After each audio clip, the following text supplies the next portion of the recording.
Estamos con dos expertos, yo diría, con dos personas inteligentes que nos ayudan a pensar, que nos ayudan a saber dónde estamos, a ver qué pasa.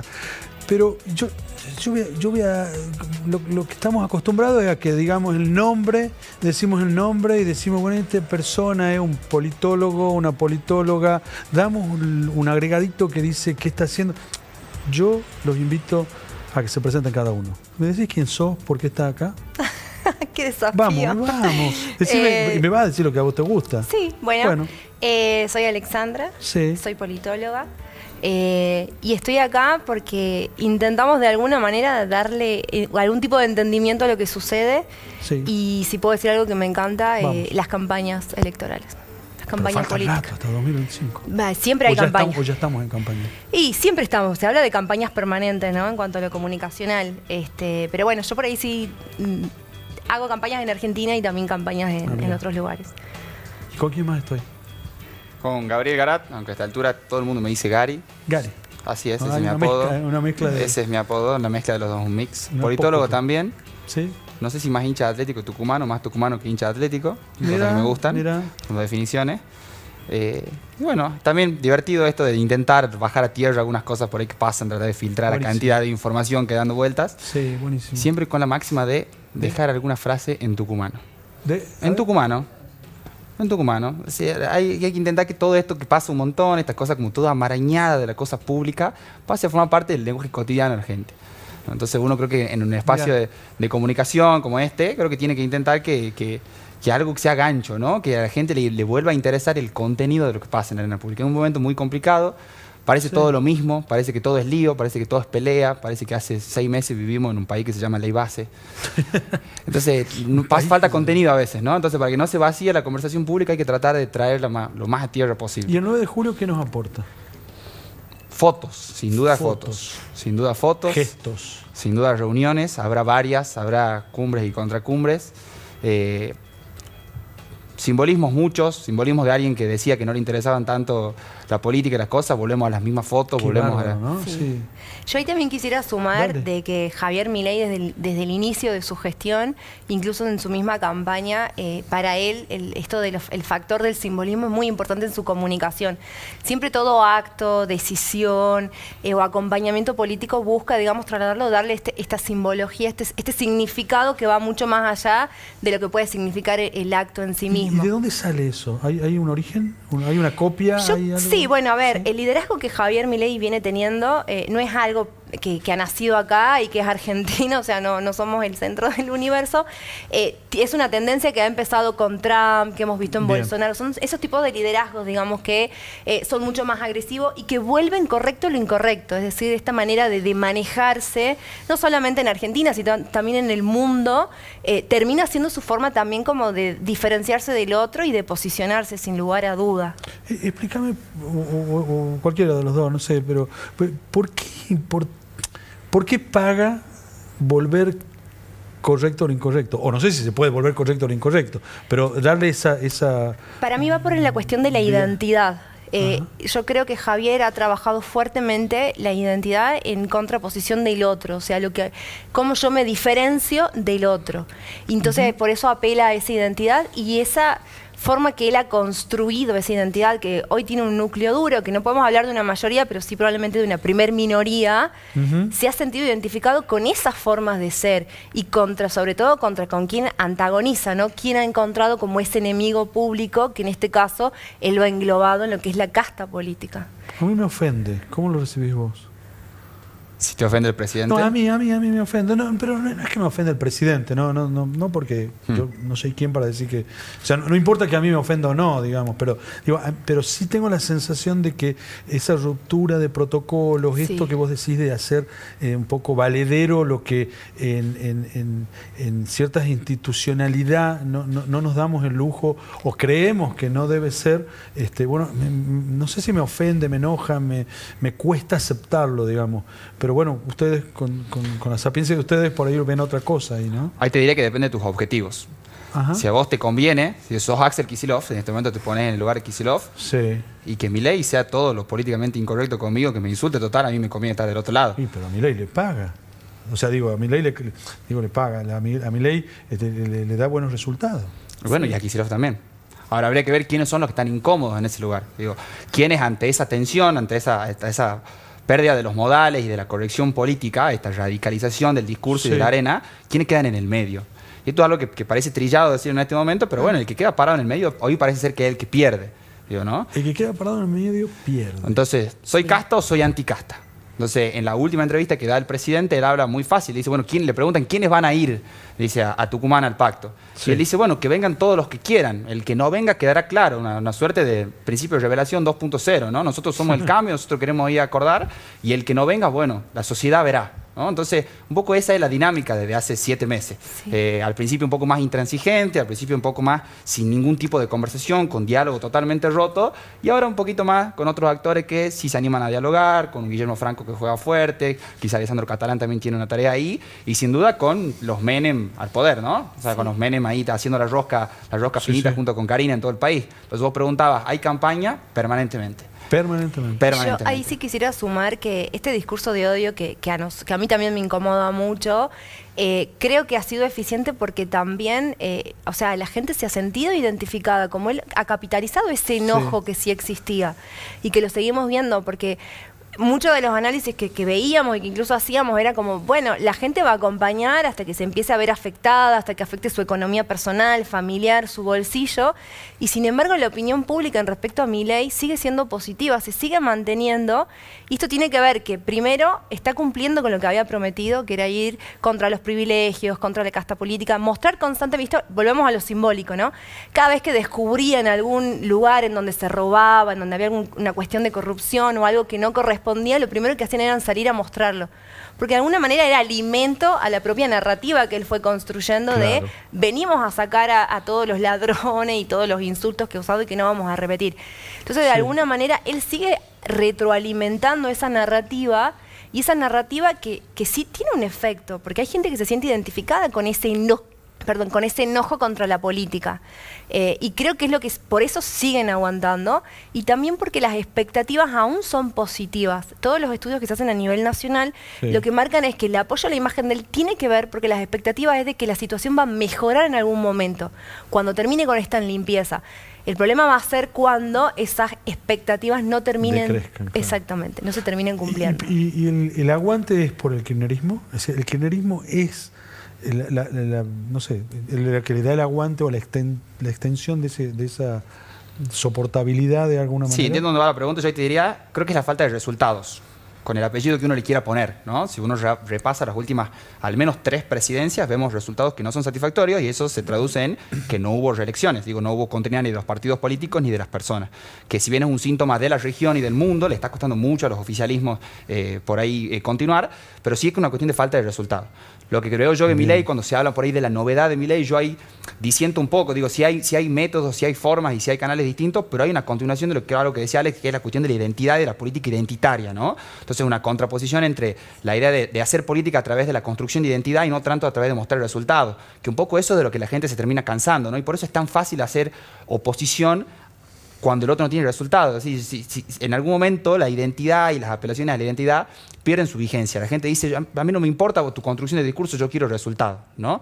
Entonces, esto que decía Alex, ante cada cosa que pasa hay una radicalización y una exageración de la corrupción, de los ataques contra la casta y todo, porque todavía no hay resultados concretos. ¿En qué? En la mejora de la calidad de vida de la gente. Digo, sí hay un número de inflación que es muy bueno para el gobierno, es decir, la baja es muy buena, pero todavía no hay resultados en el bolsillo, ¿no? Claro. Entonces, mientras dure todo ese proceso, creo que no va a bajar el nivel de radicalización de esta oposición casta-anticasta, ¿no?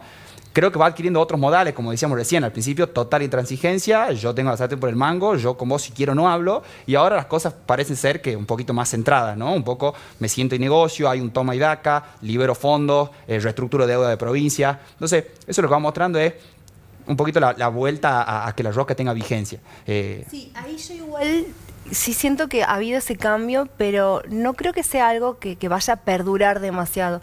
Siento que la propia personalidad de Milei y la forma en la cual él se maneja en un momento es como que ha permitido que otros lleven a cabo esas negociaciones, que hagan acuerdos, pero rápidamente sale su propia naturaleza, ¿no? Que es confrontativa, que es agresiva, y que busca la gobernabilidad, pero en el momento que se siente cómodo, vuelve a ser el único que toma las decisiones. Sí. Claro. Y queda por delante un largo camino, y hasta ahora decíamos esto, bueno, campaña permanente, pero aparte de campaña permanente hemos tenido un Javier Milei o un presidente que constantemente ha sido como de promesas, ¿no? De propuestas, de qué es lo que viene, qué es lo que va a mejorar, qué era lo que necesitaba. Y con la aprobación de la ley base hay también un punto de quiebra en el sentido que, bueno, tiene esa herramienta que él decía que era trascendental para poder llevar adelante los cambios que necesita. Entonces también la espera de esos resultados ya no va a ser en el largo plazo, tiene que ser en el corto y mediano plazo. ¿Y el Pacto de Mayo?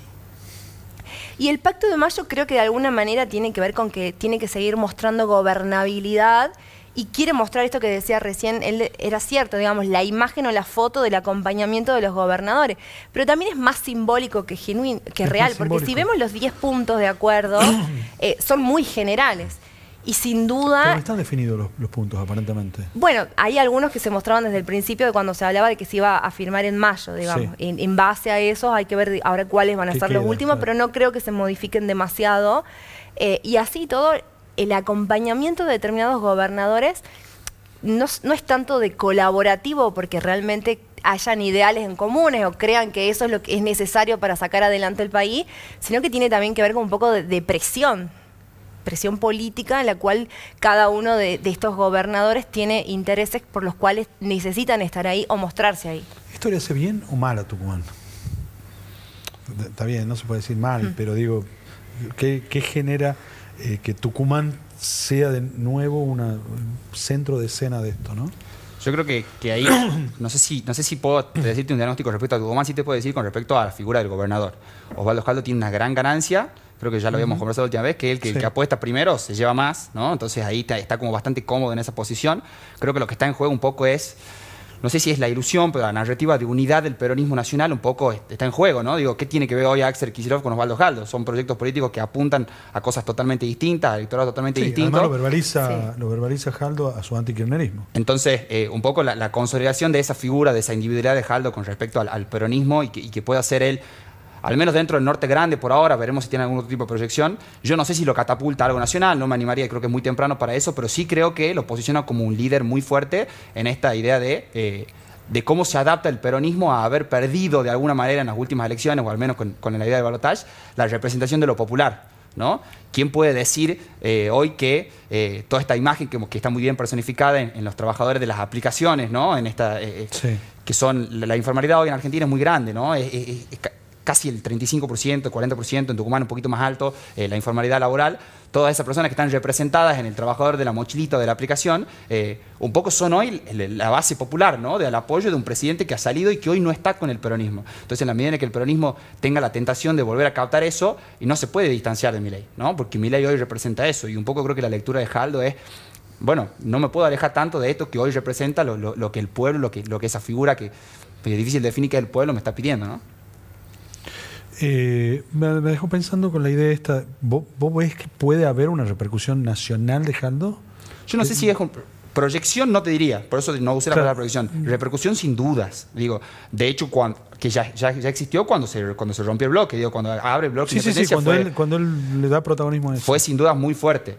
Sí creo que ahora se empiezan a sumar otros actores. La foto no va a ser con 3 gobernadores. Digo, en algún momento, si el pacto se hacía en mayo, eran 3, 4. Hoy parece que se habla de 15 y funcionarios nacionales y diputados. Entonces el panorama va cambiando. Y digo, para que pase eso tiene que haber alguien que juegue primero.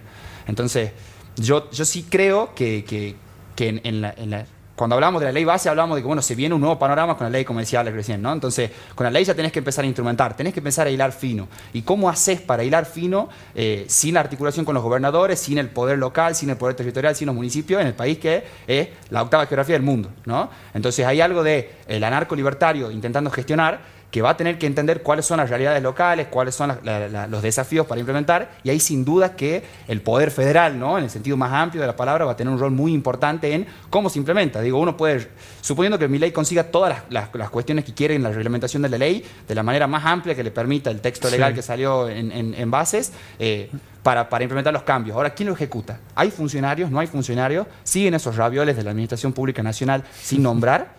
Entonces, todos esos son desafíos que vienen adelante. Digo, la ley puede ser un papel y un cuadrito que queda en la pared, que Guillermo Franco estará muy contento porque es el que la consiguió, básicamente. Claro, pero digo, ahora viene la implementación. Sí. Ahora viene la implementación. Entonces, en eso sí los gobernadores van a jugar un rol muy, muy importante en lo que viene. Me veía esta mañana Buen Día, que estaba Indalecio conduciéndolo, y mostraban fotos del acto, de los actos peronistas por el aniversario de la muerte de Perón, ¿no? No había nadie, creo que lo estamos viendo. No había nadie, había 2 o 3 dirigentes viejos, dirigentes que no están en el juego de la dinámica de la política de hoy, ¿no? Que no tienen TikTok, diríamos. Que no tienen, sí, está bueno, que no tienen TikTok, pero que además no están. No sé, están como un poco corridos. Sí, me queda el recuerdo, bueno, ahí por ejemplo en este momento están Antonio Guerrero y Osvaldo Senegliaro, que vos hablabas de la rosca, si hay quienes sabían eso hace 20 años, ellos dos lo sabían. ¿Por qué? ¿Qué pasa con el peronismo? ¿Qué pasa con la idea de peronismo, ¿no? Yo creo que esto lo vincularía a algo que también preguntaste recién y que se habló de esto cómo beneficia o afecta a Jaldo. Sí. Y la verdad es que internamente, o sea, hacia afuera y en la imagen de Jaldo ha sido positivo el apoyo que ha dado a Javier Milei, entendiendo que era algo de la voluntad popular, que era lo que exigía la sociedad, sí. Y también que a él le podía significar como gobernabilidad y esto de también mucho apoyo a nivel nacional en cuestiones que atañen a la provincia, como los recursos, como la obra pública, que es lo que va pidiendo. Pero hacia adentro, dentro del peronismo, sí es un gran desafío para él, porque claramente quienes pertenecen al peronismo o quienes han sido dirigentes durante mucho tiempo no están a favor de esa postura, o no todos. Y no podemos obviar que en Tucumán ya hemos tenido un quiebre dentro del peronismo, que fue el enfrentamiento que hubo entre Jaldo y Mansur, y esas facciones pueden volver a resurgir justamente en las próximas elecciones cuando tengan que armar, digamos, bueno, quiénes son los candidatos que se van a presentar. Y yo creo que ahí está el cuidado de la cuestión de cómo internamente a él sí le puede repercutir de manera negativa, porque vos estás mostrando gestión y estás mostrando que podés, que con esta asociación o este por lo menos apoyo a la presidencia buscás la gobernabilidad, pero cómo sostenés la propia estructura del partido por el cual vos estás ahí. Porque además se ha construido en base a una identidad. Sin duda. Bueno, nosotros hemos sacado hace poco una encuesta en donde nos mostraba que quienes más apoyaban, quienes habían votado por Juntos por el Cambio o por partidos opositores, eran quienes más estaban a favor de la relación o del apoyo de Jaldo a Milei. Y quienes habían votado por el peronismo estaban en contra de esa vinculación. Pero eso no dicen los dirigentes. Es una contradicción, digamos, de alguna manera. Porque es quien votaron por Jaldo no están contentos con esa decisión. Digo, es un momento de lucha de incentivos cruzados, ¿no? Digo, no me quiero pelear con Milei porque es el que acaba de ganar, es el que tiene todos los flashes encima, pero también tengo que responder a mi realidad provincial, ¿no? Entonces, esto que hemos visto durante todo el año pasado, todas las elecciones donde se disputó poder junto con el poder nacional, sí, lo que primó fue el poder provincial y no la figura de Milei. Hay alrededor de 13 y 14 puntos de diferencia que sacó Milei, donde sí se disputó poder en la que valía en serio, no en las PASO. Entonces, por eso el desdoble de elecciones, que hemos visto en Tucumán, por ejemplo, que después se empezó a acercar mucho, sí, tuvo que ver con eso. Digo, mientras más lejos estuvieron las elecciones provinciales de la nacional, y más es para fortalecer el poder local. Entonces, los gobernadores tienen claro cuál es ese juego, ¿no? Tienen claro que en un momento donde las grandes coaliciones y las formas de competir electoralmente en lo nacional empiezan a temblar, y me resguardo en mi quinchito, ¿no? Entonces, un poco ese es el juego de los gobernadores. Ahora, así como, me imagino que dice Alex, hay dirigentes locales que no estarán muy contentos con la alianza de Jaldo, pero les dirán, bueno, ¿y cómo te pago los sueldos de la comuna? ¿Cómo pago los sueldos del municipio? ¿No? Entonces, ante esa cuestión muy simple de matemática, de aritmética final, creo que ahí prima la cordura. Pero sí, habrá muchos que estarán con el cuchillo entre los dientes, esperando que tal rebote en B y todas las promesas para el segundo semestre no lleguen nunca. Entonces, ahí... Claro, y que puede ser como inmediato, ¿no? Porque pues, sí están esperando, pero están esperando el fracaso justamente del gobierno nacional, o por lo menos algunas propuestas, y que por ende puede repercutir a nivel provincial. Entonces, como la dinámica va a ser constante y va a ser, de un momento a otro se puede dar vuelta. Hay que ver cómo se llega a las próximas elecciones. ¿Siempre la política ha sido así? Es decir, de buscar la el reduccionismo de que yo estoy en la oposición, busco tu fracaso de gestión? Yo creo que sí. ¿Sí? Sí. Por lo menos acá en Argentina, sí. En Latinoamérica también. Incluso estamos viendo como mucho más esto, ¿no? De la confrontación, de la polarización, de los discursos de odio. Me parece que cada vez se va haciendo mucho más difícil pensar en gobiernos de consenso y que en donde habían dado resultado y durante muchos años habíamos admirado y habíamos mirado que era hacia Europa, hoy estamos viendo algo totalmente contrario, digamos, donde los discursos más radicalizados son los que están tomando mucho más protagonismo y es hacia donde está yendo la ciudadanía. Tal cual, sí.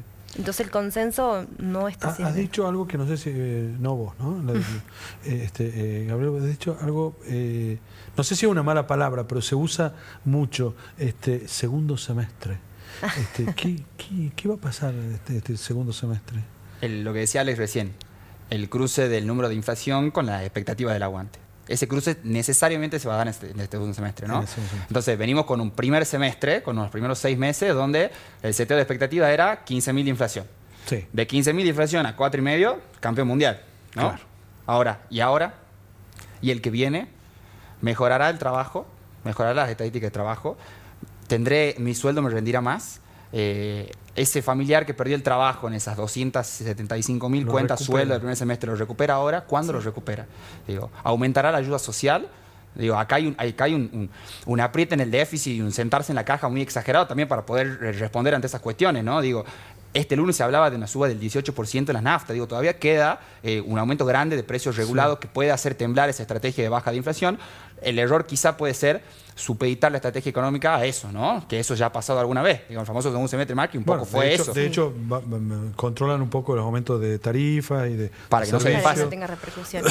Y hablando de Macri, no podemos obviar que justamente salió con ese informe que de alguna manera la lectura que podemos hacer es como, bueno, ya acompañamos la ley de base, estamos acompañando el gobierno, no quiere decir que cogobernamos, pero también nos estamos anticipando a futuro a decir, el escenario sigue siendo bastante malo. Y estos son los datos y creo que también es una manera de resguardarse en caso de que esos resultados o esas expectativas no se cumplan. Alexandra, ¿tenés números vos de qué espera la gente en ese segundo semestre? No específicamente del segundo semestre, pero los números que teníamos de Tucumán era que la gente sigue teniendo una expectativa positiva. Bien. La gente decía, era mayoritariamente el porcentaje de los que decían que estaban peor de lo que habían estado anteriormente económicamente, pero esa misma gente seguía esperando que la situación mejore. Bien. Por lo cual sigue habiendo una alta expectativa esperanzadora. Antes de que nos despidamos, dos episodios que la vida ha puesto en estos últimos tiempos. Alperovich, ¿qué les ha dicho a ustedes pero más allá de la situación procesal, ¿no es cierto? Pero de alguna manera el hombre que ha tenido tanto poder y que ha sido central en la vida de los tucumanos, de pronto en esta mirada, ¿no? Es decir, ¿cómo se lo mira desde la ciencia que ustedes manejan? Yo creo que un poco habla de lo que decíamos, ¿no? Lo dinámico e inestable que es la política y también que es el poder, que es efímero, que uno puede construir una base sumamente fuerte y tener un poder totalmente, incluso hasta autoritario, pero ser muy poderoso y que eso también se puede perder rápidamente. Y creo que sí sería demasiado asociarlo con lo que está pasando, pero también mientras más alto se sube y más rápido, también más alta es la caída. A mí me queda la misma sensación. Yo veía algunas repercusiones por ahí de la gente. Sí. En un momento de que la única relación que me animo a hacer por lo delicado del tema, como decía Alex, también es, bueno, ¿qué es lo que espera la gente que le pase a los políticos hoy, ¿no? Esta idea de como de la revancha y del castigo que si quieren que paguen. Siento que en el post-caso, independientemente de lo que haya pasado procesalmente, hubo una sensación generalizada de pagó el poder. Y ahí yo un poco creo que estoy más cerca de creer que en realidad está más cerca de que no ha tenido poder. Digo, la situación no andaba Alperovich, hoy no ocupa la primera plana de la política. ¿No? Entonces es radicalmente distinto. Sin embargo, yo he visto que no he visto que abunde eso en la conversación pública. Siento que la gente asoció directamente lo que se acordaba del momento en el que Alperovich tenía poder, claro, y lo que terminó pasando, ¿no? Y quizás es la gran promesa que Milei no va a poder cumplir. A ver. Digo, Milei viene a resolver la inflación y a luchar contra la casta. Sí. La casta corrupta, la casta que me hace mal, Sí. ¿verdad? Yo ciudadano. Esa casta que es corrupta, en el mundo paga. La corrupción en el mundo existe. En el Sí. mundo se paga. En Argentina no se paga. La sensación que queda es esta idea de Nino de la anomia, ¿no? De la Argentina por fuera de la ley. Sí, sí, Entonces sí, eso es al una margen cuestión de que creo que entró mucho en juego ahora. Che, vi que uno poderoso pagó. Bueno, y quizás hoy en lo nacional, situación de malestar y de la gente y de que pague la casta, digo, ¿a quién imaginaríamos ahora del que tenga poder real que pueda ir preso por una cuestión de corrupción en el país, ¿no? Entonces yo creo que hay una cuestión de la efervescencia, de la radicalización y de la lucha contra la figura del poder que se ha puesto en juego en la repercusión de este caso puntual que vos mencionabas. Sí. Lo procesal va por aparte, eso es una Sí, vía sí, totalmente estamos aparte. hablando de- Pero sí creo que yo he sentido mucho eso. En No, realidad- creo que no hubiera sido igual la reacción pre-Milei que ahora. Digamos. Sin Bien. duda, la reacción de la conversación pública no hubiera sido igual. Siento que hay una... En Lo que no realidad quiere eso- decir que convierta menos o más justa la cuestión, ¿no? Simplemente es una cuestión de cómo se da la conversación pública alrededor de esos temas. Me surgió la pregunta porque, bueno, la materia de estudio de alguna manera de ustedes es el poder.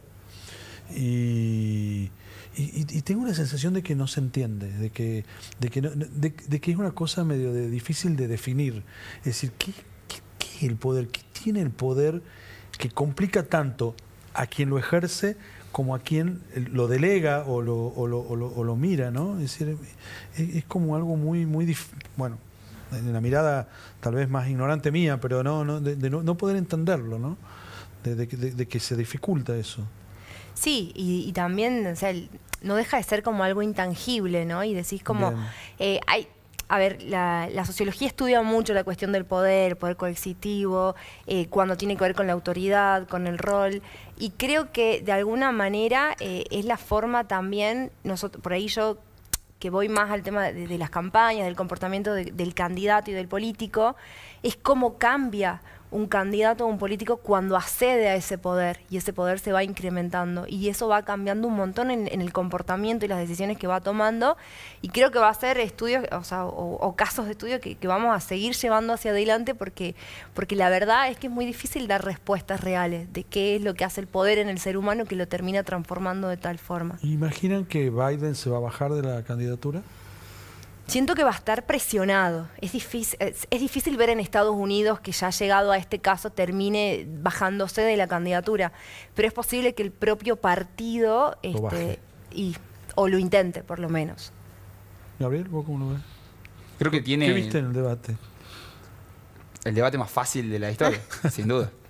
Digo, más fácil. Había solamente que esperar que el otro se equivoque, la estrategia fue muy clara, esperar que el otro se equivoque y básicamente hizo así, vean. Que es mucho más que una equivocación, porque... Fue muy fuerte esa imagen. Digo, pensar la preparación, el trabajo detrás, la cantidad de estructuras de asesoría y la cantidad de cosas que se habrán